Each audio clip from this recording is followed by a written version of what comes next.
being the leader, there's different training things and tasks that you have to do in order to be qualified, right? And that goes for, every role, whether it be a leadership task that you have to go through and learn. Hey, now that you're an E6, you're not managing just 3 people anymore. You could be managing up to 15, right? You're listening to Protect It All, where Aaron Crow expands the conversation beyond just OT, delving into the interconnected worlds of IT and OT cybersecurity. Get ready for essential strategies and insights. Here's your host, Aaron Crow.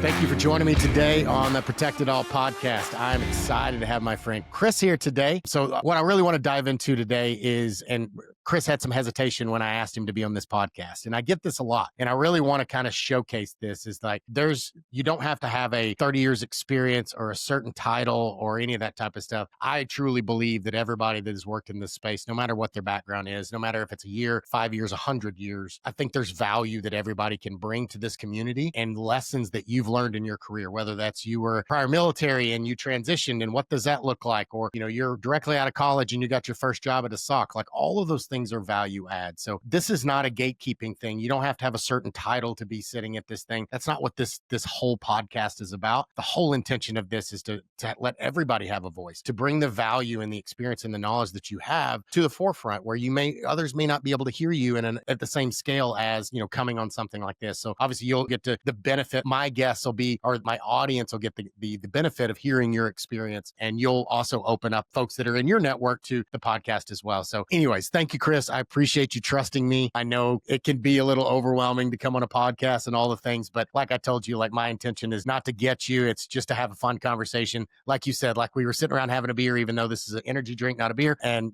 next time when we meet in person and we're at a conference, we'll have that beer together. So with all that to say, thank you for taking the time today, Chris. I appreciate you accepting. And why don't you tell the audience who you are, a little bit about your background? Well, thank you, Aaron, for having me and talking me into doing it.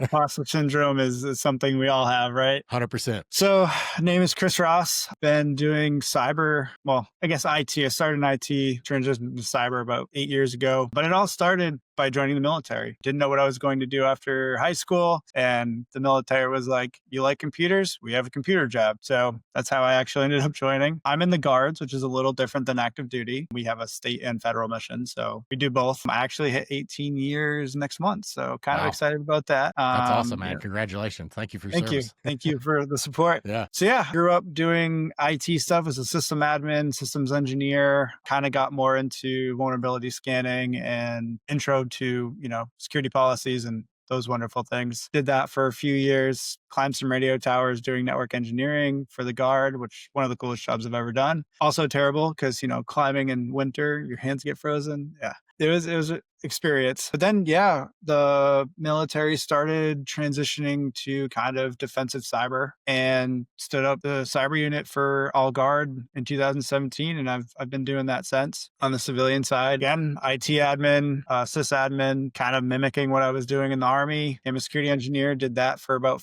6 years, and then kind of transitioned to leadership. And I've been doing that for the past 6-7 years. God, time is flying, right? And now with the Guard, I'm the threat hunt team lead for our critical infrastructure team, which I'll talk about later. And love it. I get to tell leadership all the fun stuff and bad stuff and help guide where we're going. So that's about me. Oh, my dad, best job ever, by the way. And I have 3 little rugrats. I had 3 under 3. So 3 under 3. Yes. Wow. Okay. I've got 3 kids, but mine are 11, 13, and 16. So I'm in a different stage than you. And man, they're obviously a little bit further apart in age differences. So 3 under 3. God bless your wife.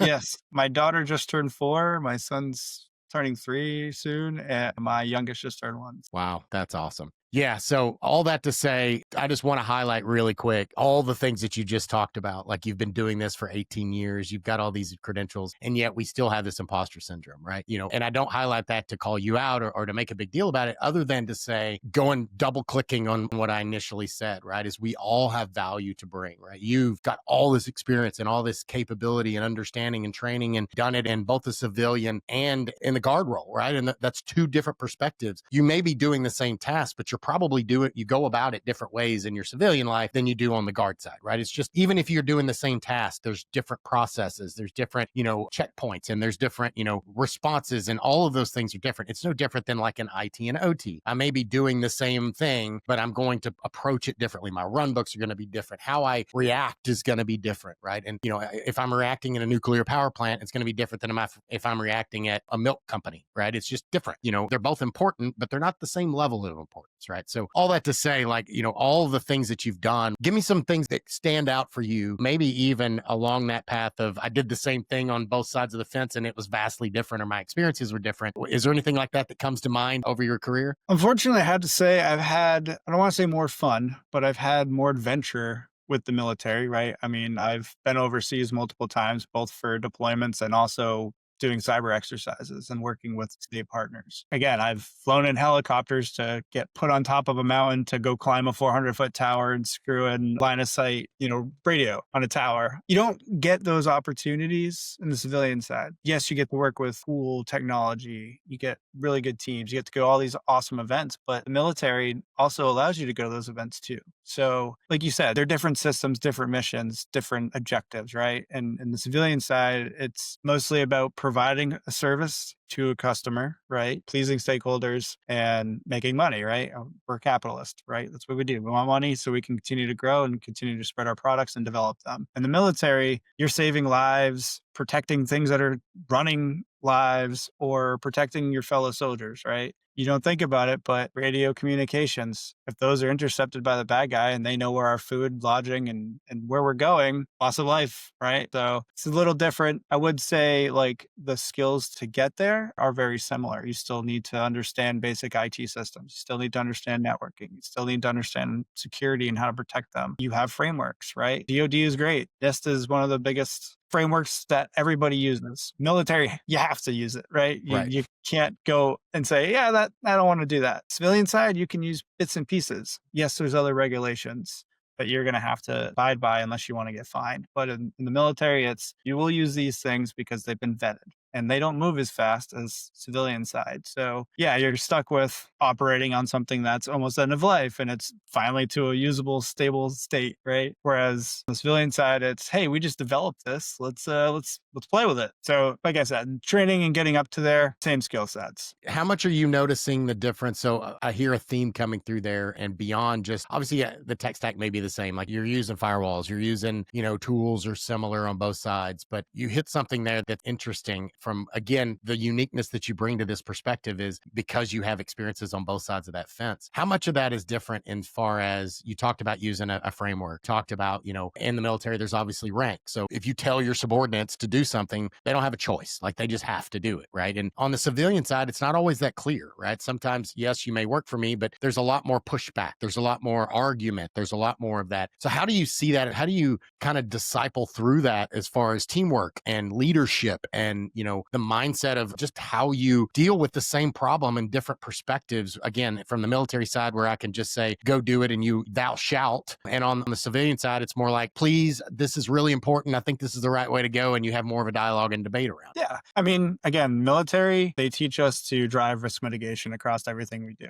right? You need to lose no supplies, you know what I mean? Bring people home, complete the mission. For that to be successful, your team trains and practices and they know each other inside and out, right? Like they go through very uncomfortable times together. You don't necessarily have that on the civilian side. But what you do have is a commonality, right? The business is aligning to said tasks because this is their focus. This is what they're doing. How do you take that who, what, when, where, why and apply that to your team? Why are we protecting systems? How are we protecting the systems? What do we do if those systems go down or there's issues with them or something happens to them? You have same concepts. You just need to approach them, like you said, differently and tactfully, right? You're on a SOC, right? Your job is to figure out if things are coming in, if you have visibility into everything, if there's logs, how does that align to that mission set, right? Or sorry, the business alignment, right? They want to make sure that their data is safe. Okay, well, there's one thing that we know. We know the why. We want to keep, okay, how do we do it? What are we doing to do that and align to that? So when you kind of break down those things, they're very similar. Obviously, you're not getting shot at. Obviously, you're not, overseas, right? Or even stateside now. I mean, things are crazy in the world, but you still have fundamentals. You still have that who, what, when, where, why, right? It's the most common thing, but it works, right? And when you break it down to that fundamental state, each person on that team, yes, there's a rank structure. You have junior analysts, senior analysts, engineers, team leaders, your leader, their leader's leader. They have different responsibilities at that level. So as long as they understand yours, right, as it goes down and they're helping you apply it to theirs, you have a common language and the who, what, when, where, why, the 5 whys, right? And age. Yeah. So that's kind of how I approach my teams is, again, communication is the number one downfall. That's where all the misses happen. If you're not communicating or talking the same language or attempting to achieve the same goals, that's where everything falls apart. 100%. I love that. And it's so powerful in understanding. And it all really always comes back to communication, whether it's a relationship with your wife, your kids, your peers, your boss, your employees, whatever that may look like. It really comes down to communication, setting expectations and being clear on those. But I think it really ties to the mission, right? So obviously, if you're in the military and you're serving this role, everybody understands what the mission is, right? We know that we're trying to save lives, like, et cetera, et cetera. I find in the civilian world, sometimes that mission isn't always clear, right? It's not always clear on what are we trying to do. Yes, I'm in a cyber role, but am I trying to hunt and find things? Am I trying to defend? Like, what am I protecting? All that, like sometimes that mission, especially again, I keep going back to OT because half of my career has been spent there, but I've been in those positions where in the IT world, so at a place that they build their manufacturing facility or it's a power company or whatever it is, the OT is the thing that really is the reason the business exists. But many times the IT organization is 10x the size of what the OT side would be. And they sometimes seem to forget the mission is to protect the OT, not to just do cyber things on the IT side because it's fun and exciting and sexy and AI and all the things. And sometimes that mission gets missed. And it doesn't mean that they're not doing good things, but if the good things that you're doing don't help towards the mission, then what's the point of them? Exactly. So it's that bigger picture of making sure that not only are you communicating, but everybody understands what the freaking mission is so that we can all be walking in the same direction. Yes, agreed. And that honestly, that comes down to two things. A, leadership, and B, as an individual contributor, why are you contributing? Is there a place that I can go to understand that mission? Every policy you read, every time you go and onboard to a company or you research a company, they have a statement in there and what they do, why they do it, right? This is their product or this is, the things that they service. You need to make sure that you understand that. And as a leader who's in charge of this team, you need to verify that. You need to make sure they understand why. And if they don't, you as the leader are the person who's supposed to take a step back and go, okay, why don't they? Where am I failing? Or what am I not communicating correctly? And if it's at that level, then fine. But if it's at a higher level, then that leader needs to either go higher or to their leader and say, there's a fundamental problem here. I have these people working towards something and they don't understand why they are. Or you have them working way over here, but they were hired to be over here and work on these things and secure these things. So why are they over here now? There was a drift. We got to get them back on the road to the mission, right? And that conversation is never easy. But as a leader, right, my mentors have always taught me to be a servant leader. You're there to protect, provide, and get them whatever they need. That's what a good leader does. You're missing stuff. Okay, how do we get it? Why do you need it? How do we afford it? And then when things go bad, you're that shield. Listen, they did this because that's what they've been trained to do. This is what my objectives to them were. And if you're going to yell at somebody, you yell at me. I'm responsible for them, not them. Correct. Yep. So, and that is not a common, unfortunately, not a common thing that I see in a lot of organizations is that it's easy. I don't want to name names, but I do some events, some cyber events, and we do fun stuff. We shoot out of helicopters and beer and bourbon and food and all things, right? And, one of the venues that I'm working with or was working with, I'm no longer working with because it's partly that lack of leadership and that lack of ownership really is what it comes down to. That Jocko mindset of everything is my fault. It's the leader's fault. If somebody working for you fails, it's because you didn't lead them well. If your kid fails, it's because you didn't lead them well. And then people argue that, well, it's that whole extreme ownership, right? And it's, how is that true? Because I gave it to Bobby and Bobby didn't do it. Well, either Bobby's not in the spot that he can be successful. You weren't clear in what you expected of him. He wasn't right for the role. Like any one of these things should be tied back to you. Now, obviously Bobby still has a hand in it, but ultimately it's the leader's responsibility to understand, do I have the people in the right spot that can do the job and can be successful? And they know what their mission is and they know what success looks like. And I've communicated all that. And I've given them the right tools. And if any one of those things are wrong and they fail, it's because of you. and you didn't lead up, right? So it's a hard lesson to do, but I see so few organizations do that. And like I said, the organization I was just talking about, like they had excuse after excuse after excuse and pointing fingers at this person or that person and all the subordinates. It's just like, oh, well, Bobby didn't do anything, or Susie messed this up, or, they didn't give me this. And it's not our fault. Like it's just like, no, time out. You're the leader. It's your responsibility. And the fact that it didn't get done is you. It's not them. It's you, right? And the fact that they haven't recognized that or stood up to the plate, and we've given them multiple opportunities. So we stopped working with them because I don't have time for that, right? Nobody expects perfection. I do expect you to step up and own it and not make an excuse and say, yep, my bad. I did not give them the instructions. I didn't give them the tools. I didn't understand the expectations, whatever those things are, and then fix it. And here's my path to fix that for the next time. Like, we'll make sure this is done differently the next time, right? And that's never done. Nobody wants an excuse, right? Nobody expects perfection, but nobody wants an excuse, because that doesn't do anything but tell me, okay, so you're not actually going to fix it. You're just going to continue to make excuses every time you make a mistake. Gotcha. So I don't want to work with you anymore. Yeah. And to go on that, right? That's the difference between civilian and military. You have a bad leader, gets people killed. No one's going to want to work with them, right? Yeah. Here, they just either get rid of the people, right? And it becomes toxic leadership because they know they can get away with it, or they get rid of the leader and put hopefully somebody better in. So there's not really as much of a, justification to work on that or to have that monitored. And I think, with military leadership, that's one of the strong suits that they have, is that's how they're trained. And it's just one of those veterans or reservists that are in leadership positions that are transitioning. They just have these skill sets and capabilities and mindsets. And it's hard to translate that into civilian terms. Like everyone I talk to, they mention off their code, hey, I'm a 17 Charlie. Nobody knows what that is. So let's break that down, right? That's a cybersecurity operator. So, okay, cybersecurity analyst or engineer or network analyst, right? And in the military, they're getting better at it. There's lots of like Skill Bridge and all these transition sites that are helping and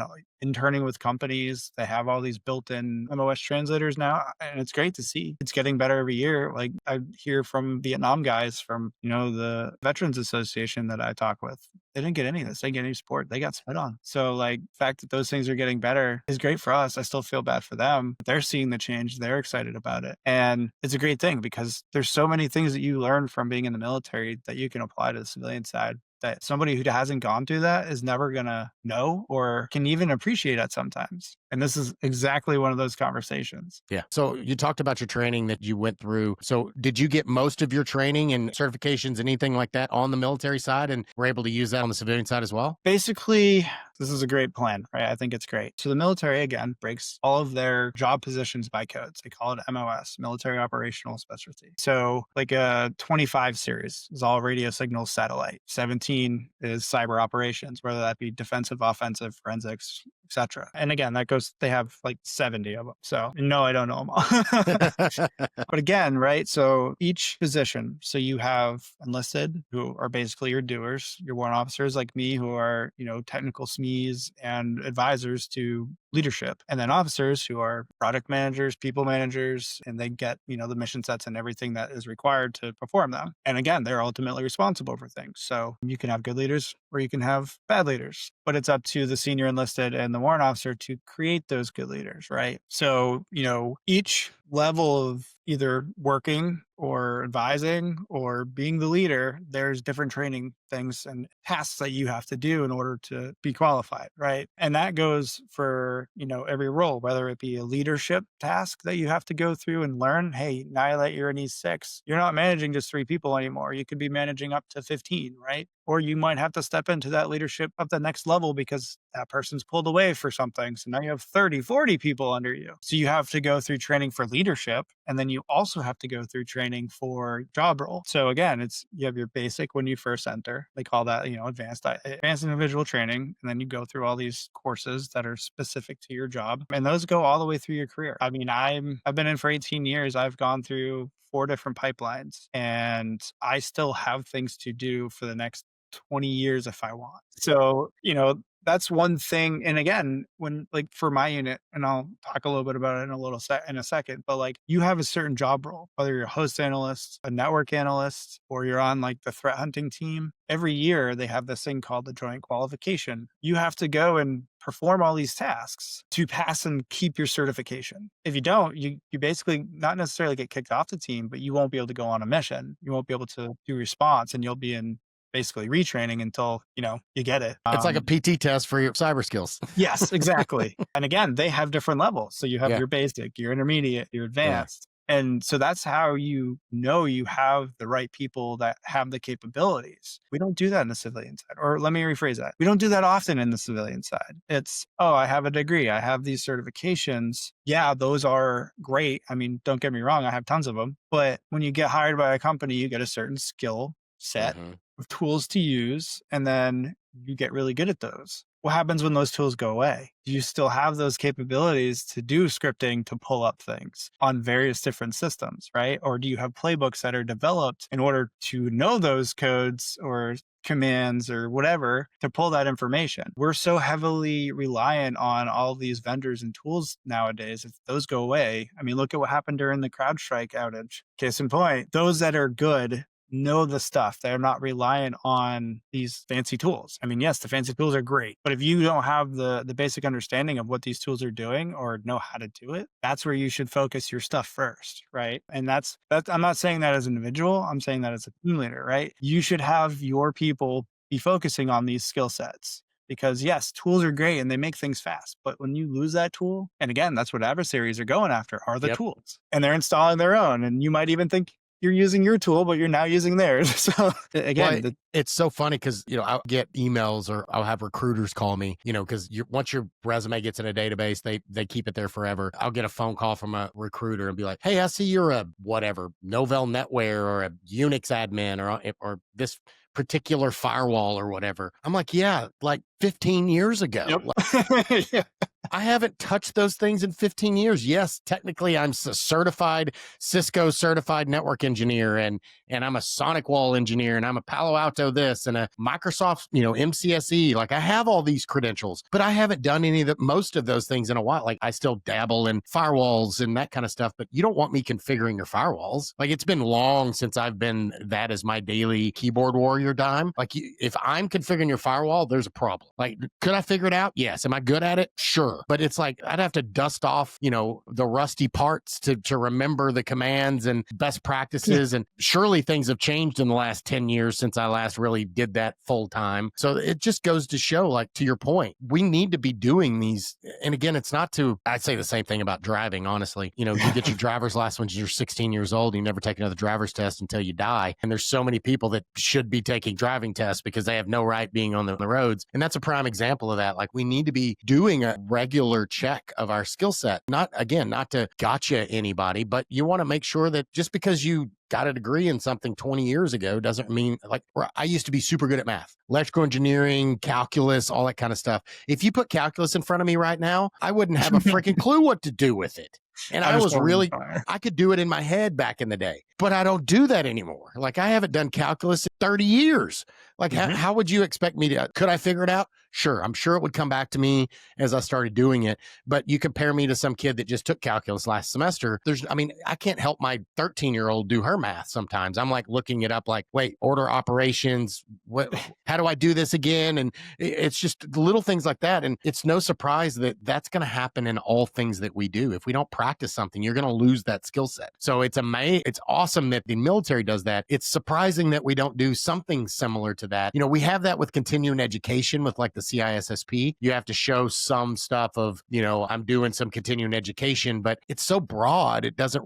It's not specific enough for my job role. But if I was a threat hunter, I would want to make sure my threat hunting team was constantly polishing their skills, and every year, and you could gamify it. You could have leaderboards. There's all sorts of ways to do it that benefits the team and doesn't make them think that you're just trying to fire them or, find something that they did wrong, but it's really for their benefit. Yeah. And that's, my team there's a lot of smart people on my military team, my cyber team, right? We're mostly focused on critical infrastructure. That hasn't always been the case, right? We've done more infrastructure to support cyber operations for the past, I'll say 5 years. We just kind of switched over like a year or two ago to more critical infrastructure and how we're going to, protect nuclear power, well, all those wonderful utilities, right? But like one of our things that we do when we get in there is ranks off, like, because this person might be an amazing coder, but knows nothing about security. This person might be amazing at security, but knows nothing about network engineering. But this network engineer can't do either of those other two things. So like the collaboration on our team is, smartest person in this area is the one who's teaching everybody else, right? Yep. Doesn't matter what your rank is. If you come Yep. in and you're, 4 days into the army, you're coding Python like things, right? And developing all this stuff. Guess what? You're going to teach class, Yeah. right? I'm going to give you ample time, but you're going to Right. teach class because Yeah. one, it's fresh, one, it's new. Yeah, we might know how to do basic things and stuff, but like, what are the changes? Like, how does it integrate with all these other things now, right? So you're going to teach us that. One is going to show that you know your stuff. Two, it's going to give you teaching, right, and presentation skills. And three, I might have already said three, but the next thing, right, is it's going to build your confidence, right? Everyone comes in, like me coming into this, right? You come into a new environment, you go into a new role. What are the first thing you do in the first 30 days? Learn everything you do, learn all the tools you work with, learn who you need to coordinate with, and kind of the personalities of people. It's the same aspect here. We just force you to do things a little bit better because we know you're good at that. And that's part of like the nicety of coming into our unit is we do the background check. We do like almost like a job hiring. So when you come onto our team, we already know what your skill sets are and we make you use them. And, it's nice because obviously we give you the onboarding. We give you we use the MITRE, we use NIST, we use CSF, and we use DCWF, which is the DoD cyber workforce roles. This is what you're going to be training to. How do you apply your skills to that now that you know what this is? Obviously don't answer now, but in 6 months, you're doing a presentation on it. So, that's kind of how we do that. You don't necessarily get that with all companies now, right? Like you get hired, they say you should know what to do because it was on your job description. Good luck. Right. And I think that's one of the biggest problems. And then the other thing too is not revalidating every year. This goes from individual contributors to like what your team's doing. One of the things that we used to do, or I do as a leader in a SOC, is we do scenario walkthroughs, sometimes tests. It's at least once a year, right? And I think that is a terrible model. I think you should be doing it at minimum twice a year. You should realistically be doing it quarterly, and that's with other stakeholders, right? Because things change too fast. And again, communication. The technical team might know what they're doing, but once that becomes a breach or things have to be paid or whatever, does executive leadership, does legal, does HR, do they know all the processes? They don't play with these all the time. Do you know how to talk to them? Do you know their language? So again, it's the revalidation, and we don't do that well enough as leaders, as defenders, as individual contributors. 100% agree. I talk about this pretty frequently. I look at the tabletop exercise, the incident response planning and exercises. I look at those as like a fire drill. Like the reason you do those is because you don't want the first time somebody thinks about what to do in a fire is when there's an actual fire, right? You want them to understand, okay, where's the muster point? Where's my exits? Like, what is the process? Like all that type of stuff. You want them to just be something I've done 50 times. It's annoying every time you do it. And then when it comes time, like you just know what to do, right? So that's why like we've done and partnered with a company called ThreatGen here, and they have this auto tabletop thing that they built, and it uses AI. And the cool thing about that is it's a license. So you can buy it for your team, and it helps you can ingest your incident response plan, your disaster recovery plan, your networking architecture, things like that. And then you can build a scenario. Hey, I want to use it for my team. So it's an incident response team. These are the people in it and the roles that they are. And then you do an incident response plan for those people. Well, then you do a bigger one. And I want to have the CISO there, and I want to have, the product manager or whatever those roles are. And it'll go through those scenarios. And the cool thing about it is it scores your response. And if you do it twice in a row with the same scenario, you shouldn't have the same problems the first time, because you should have learned. You should have had an after action review and said, hey, you did this and you should have done that. So the second time you do it, you should get a better score than the first time. And then you can make it more complex. And, the other thing that I always see in these tabletops is people just go through and they check the box. They don't care. They're not actually going through and trying to find things. They're just trying to check the box to say, yeah, we did our tabletop. Okay, see you next year. And they got free lunch and whatever, right? It's just a compliance box. But they're not actually using it to the benefit and what it should be, to your point. It should be quarterly at least. I think it should be, more frequently. And especially if you do it like what I'm talking about with the auto tabletop, tabletop. You can actually use it as team building. You could have it be a skills bridge type thing that you're talking about, where this is a requirement that people go through this process. And then when you find things, you come back together, you fix the process, and you run it back through the system again. And you see if it fixes everything and if it fixed my responses. And then you can work with multiple teams. Anyways, I'll get off my soapbox, but that's what I think it should be, right? It should be something you're constantly, you want to find the problem before the bad guy finds the problem. You want to find the problem. You want to know, you want everyone on the team to understand what the role is in an incident before there's an incident. Because you don't want them to be going back to like, hey, what should I do now? Like, you don't, that's the wrong time. Seconds matter in those moments. Yes. No. And again, I like that platform. It sounds very interactive, and you're taking your lessons learned with the issues that you have, and then coming up with something less like an actionable plan to make it better to protect the environment. And you don't get that type of training unless you go to training or do Correct. training or do certifications or learn about the latest and greatest. And, one of the things I wanted to talk about today was, I've done a lot of certifications. I've done a lot of hands-on, tons of CTFs. And again, with the Guard, every single year since 2014, I've done some sort of 2-week training with industry partners, going through a red team, blue team, purple team exercise, right? Those are important to do because, again, it goes back to the revalidation. SANS has a holiday hack challenge every year, which is really fun, right? And it hits a whole bunch of things. And I always tell people, I'm like, you don't need to pay to do these. Like, there's free things out there. Yeah. Go do them. Yeah. Obviously, there's paid things, but you should be mixing education with certifications and hands-on experience. Like, that's how you get a whole rounded person, not just, again, like for me, for example, if I didn't do all those other things that I talked about and I just showed up with, hey, I have a master's degree in, whatever, 20 something certifications, this guy's a good test taker. Cool. Let's see what he actually knows. Right. And I get that. I'm part of my imposter syndrome is I'm like, hey, that's what I would think, right? Being a hiring manager. But again, like, there's all these training opportunities out there. I'll talk about SANS just a little bit because it's what's familiar to me, and I've been using it since probably about 10 years now. Yeah, I love SANS. Yeah. World-class leaders that are teaching these classes. They have, net wars where you can go against your classmates. They have CTFs where you individually work on things by yourself. The material is always refreshed. They're expensive. They are. But now, the past, I think 2017, they came out with, actually it might've been 2015. They came out with, the master's degree. Now they have a bachelor's degree, and I think they have a associate's degree now. You're getting a degree and certifications from an accredited school, one that's approved by NSA.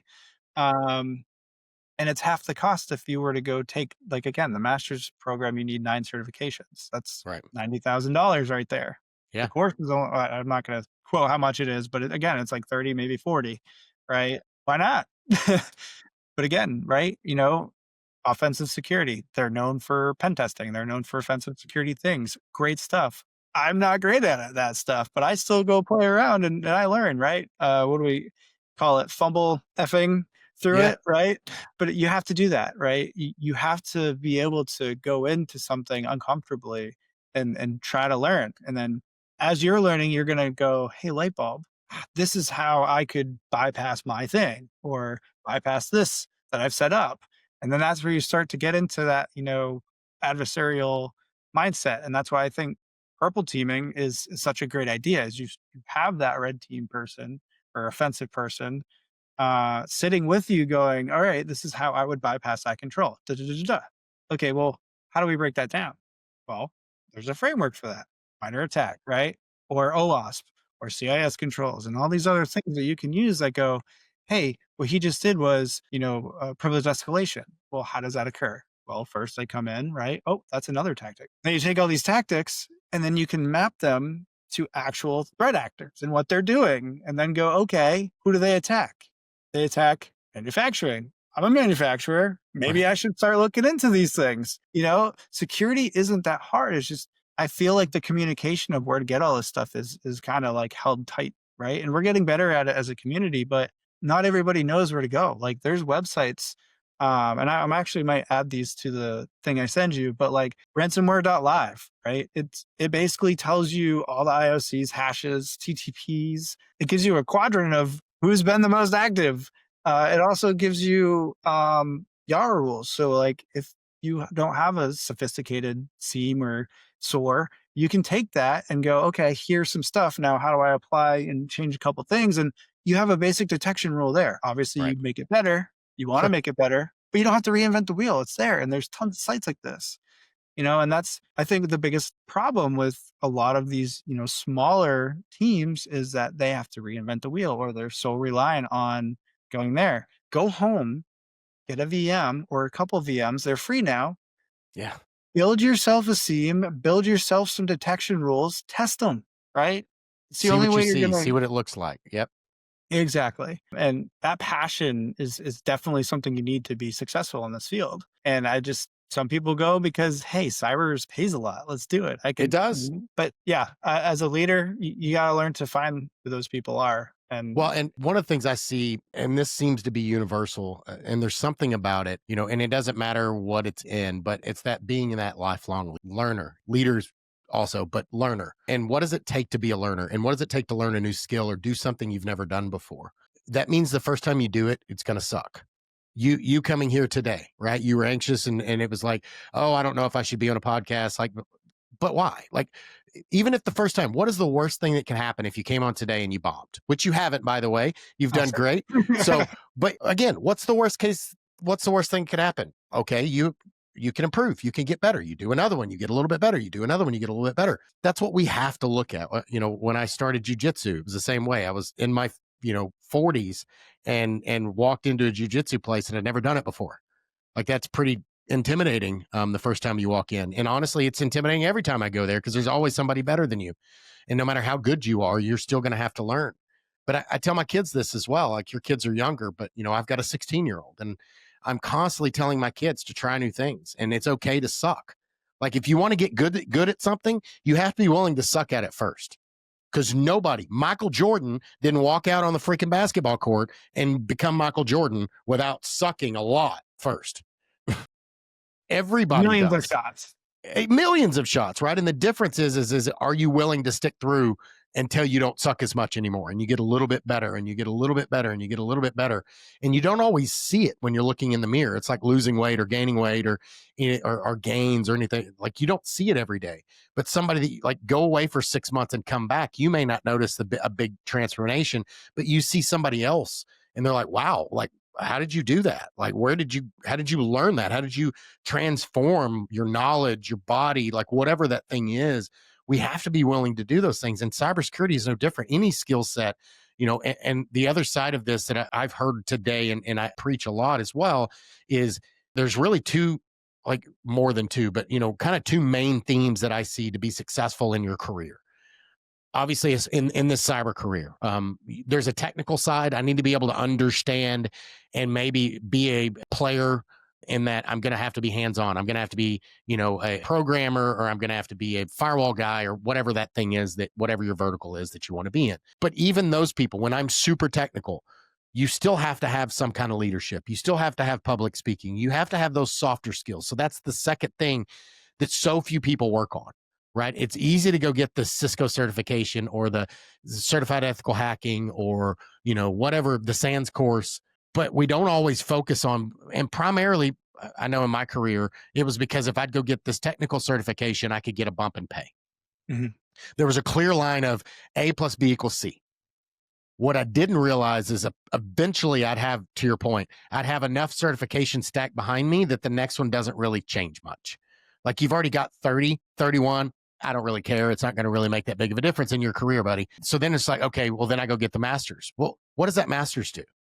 It's not just technical. There's other things that they're teaching in there. You're understanding business acumen. You're understanding public speaking. You're understanding how to write, how to understand case studies. There's all sorts of other things, soft skills that are in that thing. And that's what that's really telling people is not, it doesn't exactly even matter what your master's is in. If it's in business or cyber or whatever, part of that is because they understand that there's those softer skills that go into those things, right? And that's the thing that differentiates, and it's going to level up your career. And again, even if you want to stay super technical your entire career, you still have to convince your boss that your idea is good. You have to convince your teammates that your idea is good. And that's selling. That's public speaking. That's being able to influence people. That being the smartest firewall guy because I've had a lot of those guys that are just so smart that you can't even understand the words that come out of their mouth half the time. But they also talk over people. They aren't able to sell their idea or explain without, intimidating or putting people off of why their idea is important and why their point of view is the correct one. And sometimes somebody with not as good at a role, I'd rather have a team player that can learn and is willing to suck and willing to have those softer skills than the smart. Now, don't get me wrong, it's nice to have the smartest guy or gal in that particular thing and have them tucked away in a dungeon somewhere where they don't have to talk to anyone. You always want those types of people, but if you don't want to just be that person that has to do that for the rest of your career and you want to grow and change, like, that soft side of the skill set is super important in growing and continuing your career. Even if you don't want to be a leader, even if you don't want to be a manager and you want to stay technical, it's still super important in my opinion. Yeah, because I mean, even at the highest technical levels, you will be brought in to speak to high levels, Correct. stakeholders to give them the understanding of what you're developing or doing and working on. So like the soft skills are important. And I think one of the things that gets lost, right, is like, we went back to kind of the certifications and the degrees are not a lot of people plan out what they want to do or where they want to be in the next 5 or 10 years, right? And a common, misconception is, oh, if I do one big ladder thing, right? Oh, I made this huge promotion, or oh, I did this one thing, that it's going to change everything, and everything's going to move forward. But if you take smaller steps, right, you take 10 more steps to get there, you gain a lot more experience. And if you fall down, you go down one step that's minuscule versus one large step, right? And you're both paths are going to the same place. But the more steps you take, the more knowledge, the more repetitions you're going to get, right? And that's one of the things I always tell my soldiers and any person that's on my team is make sure you have a plan. How you get there, that can differ, but like you should have milestones on what is success to you and where you want to be in that time frame. And then the ultimate position, right? When I was younger, CISO, I was like, those guys are cool. They're badasses.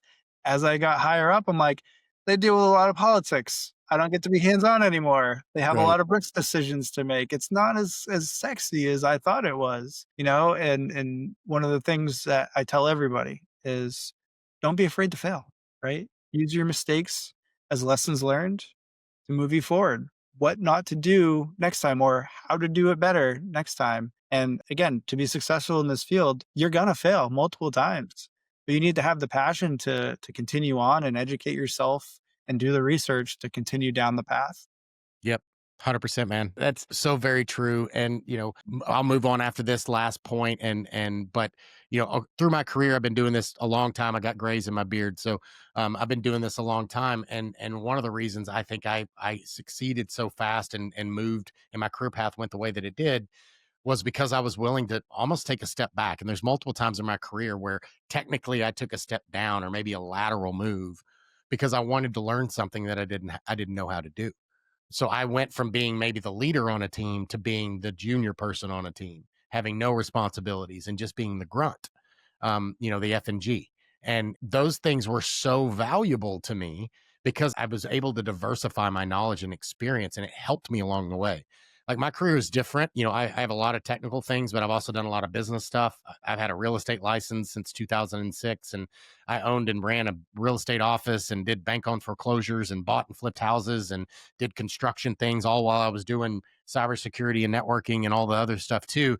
But all those things have helped me understand business acumen, be able to have those conversations with the boardroom and understand ROI and some of that language that I didn't get in my technical upbringing because it was all about, routing and DNS and, server protocols and, all packets and all the different type of stuff. And yeah, I could talk packets too, but I can also talk to the business team. And that it ended up being one of my superpowers along the way was I was able to have conversations with a non-technical person and explain a really complex thing in terms that they understand without making them feel stupid, and also taking the thing that they're asking and translate it down to the technical people that don't speak anything except highly technical and say, no, that's not what they want. This is what they want. Well, that's not what they asked for. I don't care what they asked for. I'm telling you, this is what they want. And just believe me, this is it. And then being able to put those two things together. Right. And that's hugely powerful. So all that to say, I love the fact, again, I've got 3 kids. My oldest wants to go, he wants to be a Green Beret. So, that's his path. He's 16 and he's been laser front side focused on that. His uncle was a Green Beret in Vietnam, and, he's got a couple of mentors. I hang around with a lot of military folks. So everything from MARSOC, Raiders and Navy SEALs and everything, but he wants to be a Green Beret. So, but I've told all of my kids that military is a great option for them because of all the training, all the benefits that you get. It doesn't mean you have to go be a war fighter, but you can be National Guard. There's all sorts of these paths that you can, because any job that you have in the civilian world, they probably have a military equivalent. Somebody has to cook the food. Somebody has to drive the trucks. Somebody has to fix the trucks. Somebody has to do the accounting. Like there's literally a one-to-one relationship almost to almost every job that you want to do here. And the military will train you to do it, right? And you get real job experience. And then you also get those other tangibles, intangible skills, leadership, and being part of a team and having a mission and all that kind of stuff too. Not to mention all the other benefits of being a veteran as well. So, I really push my kids to consider it, and not to mention the other ancillary things of having service and doing something for other people and what that looks like, right? And so all those things. So I think it's a great value. I think more and more people should consider that, especially with the rising costs of college and all the things that are going on with all that. Like, a college degree today will cost you $300,000-$400,000 to get a bachelor's degree. And then people are coming out the other side and can't get a job, right? Because they have no on-the-job training. They went to school for 4 years and they actually didn't do any of the stuff that they learned about. Whereas in the military, they're teaching you it, but you're also implementing it at the same time, and you're learning leadership, and you're like, it's a different skill set. Like I go back to, I'd rather have a kid right out of high school that has some basic skill sets, and I'd rather have an intern with me and let me teach that, because I can teach you the technical stuff. That's easy. As long as you're willing to learn, I can teach you, right? I'm not worried about that. I need the right person that fits in on the team. And is willing to learn, right? If you're that, I'll teach you the technical stuff. Like the other stuff is the harder part, right? So, I'd much rather have a kid that's willing to work and bust his butt than somebody that just went to school for 4 years partying and then came out with a degree and was like, I deserve this job. Like, okay, no, you don't. Yeah, agreed. And I think that's one of the biggest problems right now is all these junior roles are like, oh, junior, no experience, but then you need like 3 years in this and that and this. And like, how are they going to get that experience? Yep. You don't teach them. Like that's how Entry the level junior job, but role. you have to have 3 years experience. Like Exactly. those don't make sense. Exactly. So you said the key word a minute ago, and I'm going to throw it back at you. The next 5 to 10 years, what's one thing come up over the horizon that maybe concerns you, and maybe one thing that's exciting that you see that could be coming over? It could be anything in the scope of whatever, right? I think as attacks become more frequent, right? Most of that is due to the bad guys or adversaries using AI, just like we Yep. are, or vibe coding like we Yep. are to Yep. defend. I think it's going to come down to who's faster, but also who has the better skill sets to see stuff, right? Defenders have to protect everything. Bad guys need one crack in that armor and they're in. Yep. Yep. So once they're in, do you have the visibility across your entire enterprise to see them, find them, mitigate them, or, quarantine them before you can make a decision or before it spreads, right? At some point where it's going to be a battle of AI versus AI and who has the Yep. faster AI. And it scares me, right? I am excited, right? Because I'm excited to see what these tool sets can do, both aspects, honestly. And, I'm excited because we're at a time now where we're evolving so fast that like you kind of have to get into a certain field to be good at. Because if you're trying to do like what I do, and try to know everything, you can't. Like you just, unless you get one of those, storage Chips. devices into your brain, right? But the other thing too is right. I'm excited. I just actually got promoted to state VP of the MCPA, which is the Military Cyber Professional Association. And yes, I'm wearing a shirt. Um, and so one thing that we do is we're, veterans, current, serving reservists, National Guards, DoD civilians. And again, you can join those that I just named, get in for free.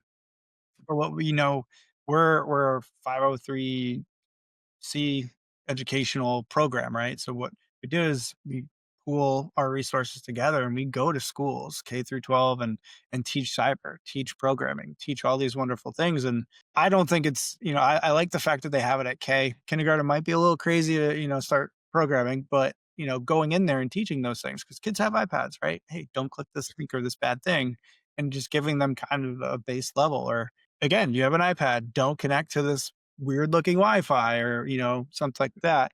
And so I'm excited to be a part of that and where that's going to kick off to. This year they just had their fourth year HammerCon, which a lot of educational, a lot of DoD, private sector, lots of, public companies like Microsoft is a very big supporter of us. And there's, again, apologies for anyone listening. I don't remember all the sponsors. So, Sure. uh, yep.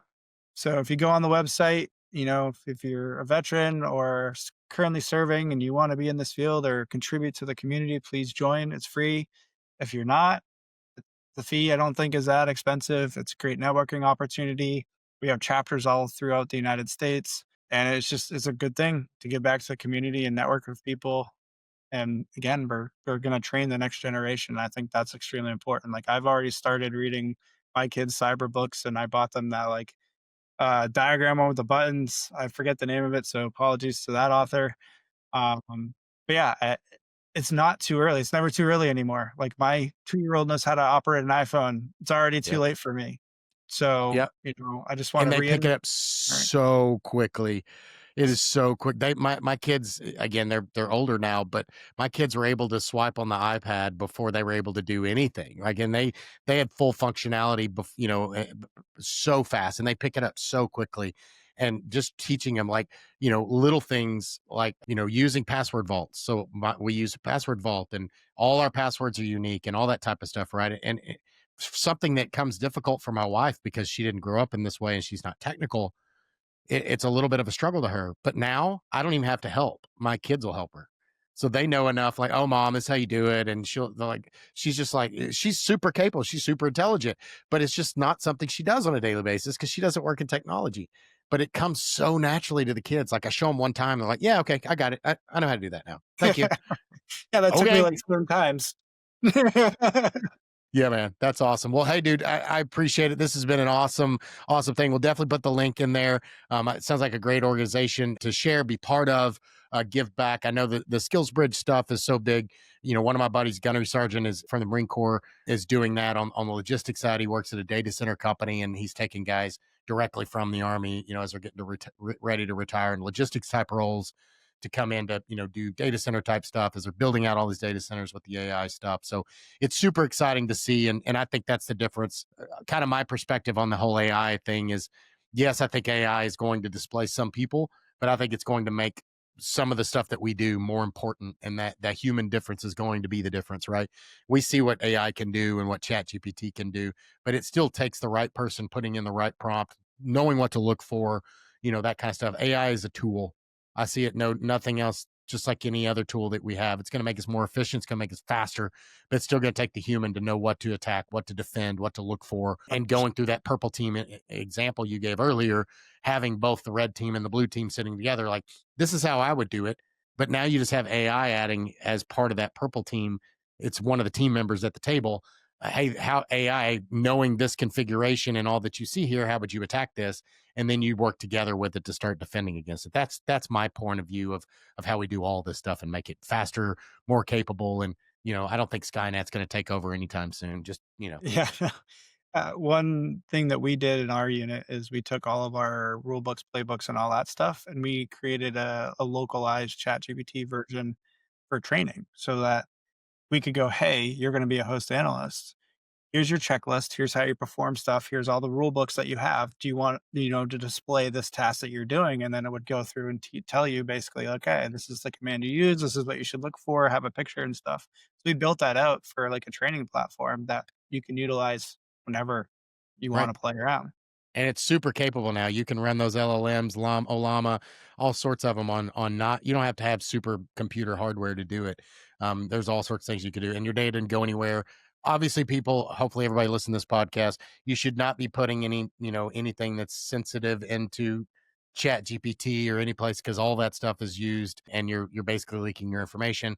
But that doesn't mean you can't use those things. Just be intentional about what you do. But if you're going to do anything sensitive, make sure it's local and it's not going outside your environment. It's only staying in your world. So Read your business policies on AI. Yeah. That's all Exactly. I can say. And if you don't have one, you better write one, people out there that are writing policies. So that's definitely a policy that you need to consider. So anyways, man, hey, dude, thank you so much. It's been right at an hour. I told you it'd be an hour and you would be like, I know it's so much more to talk about. It wasn't. I know. That's the thing. I go back to what I opened this up with is everybody out there has a voice. And my entire intention of doing this is to make sure that everybody's voice is heard. And everybody that wants to and has some value they want to give back, that's what this is for, right? So again, it's not about a title. It's not about where do you work or who are you or what degrees or certifications or anything like that. I think the 1 year, the analyst with a year of experience behind their belt has something to give back and has a message and a story and value to bring back, because I haven't ever worked in it as an analyst. So I guarantee you that analyst can teach me things because I've never been in that role. I understand it from a high level. I've designed systems to dive into them, but I've never sat in that seat.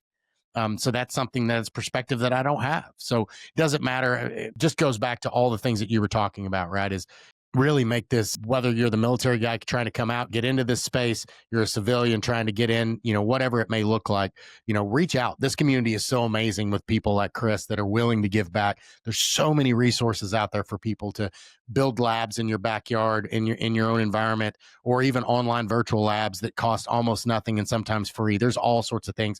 Reach out to people. Every one of us are willing to give as much time as we can reasonably with the amount of overwhelmingness that we have sometimes, but that doesn't mean that you can't ask, because we will absolutely get back to you as soon as we can. So again, Chris, thank you for your time. Great job today, and good luck in all that you do. And eventually we'll meet in person and have that beer together, sir.